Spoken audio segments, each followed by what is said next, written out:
안녕하세요, 베러펫입니다. 오늘은 강아지에게 복숭아를 먹여도 되는지 먹지 말아야 하는지에 대해 알아보겠습니다. 복숭아는 달콤한 과육을 가지고 있어서 사람과 강아지들이 가리지 않는 맛있는 과일입니다.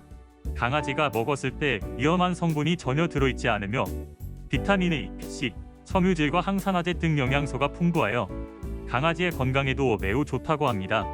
비록 잡식성이지만 육식에 조금 더 치우친 강아지라도 과일을 섭취하게 되면 영양적으로 매우 좋습니다. 먼저 영양소에 대해서 파악하자면 비타민 A는 강아지의 모질, 피부 건강에 도움이 되고 야맹 등을 예방하는 역할을 하기도 합니다. 그리고 비타민 C는 항산화 기능이 있습니다.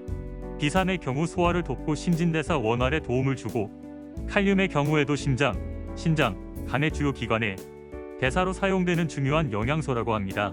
하지만 주의할 점도 여러 가지가 있는데요. 칼로리가 높은 과일은 아니지만 탄수화물과 당류가 높아 강아지에게 너무 많은 양을 급여하시면 안 됩니다. 높은 당분이나 탄수화물은 문제가 될 수 있으니 반드시 소량 급여를 지켜주셔야 합니다. 너무 많이 먹으면 소화 기능에 문제가 생길 수도 있고 영양 불균형이 올 수 있으니 명심하시기 바랍니다. 씨앗과 잎사귀도 꼭 제거해 주셔야 합니다. 복숭아 씨앗에는 아미그달린이라는 물질이 들어있는데 체내에서 쌓이게 되면 독성 반응을 일으킵니다.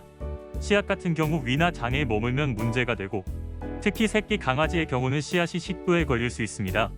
그리고 씨앗의 끝이 날카로운 편으로 날카로운 부위가 장기의 점막이 상처 입을 수 있습니다.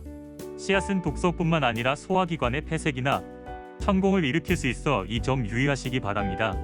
복숭아는 당도 높은 과일로 벌레나 새 병해충이 생겨서 각종 소독제와 농약 등을 사용하면서 재배를 합니다.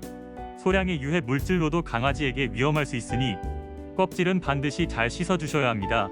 껍질 급여도 주의해야 하는데 껍질이 속살에 비해 질기기 때문에 소화가 어려울 수 있습니다.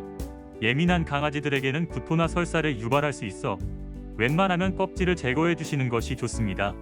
가공된 복숭아도 급여하시면 안 되는데요. 특히 통조림이나 잼 등은 만드는 과정에서 다량의 당분이 첨가되어 위험할 수 있다고 합니다.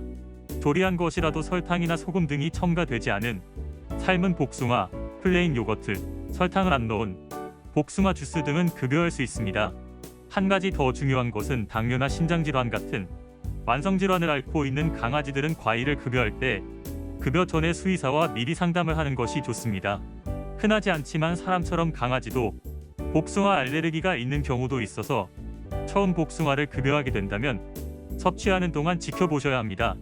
강아지도 복숭아를 먹을 수 있다는 결론을 내리며 오늘의 영상을 마치도록 하겠습니다.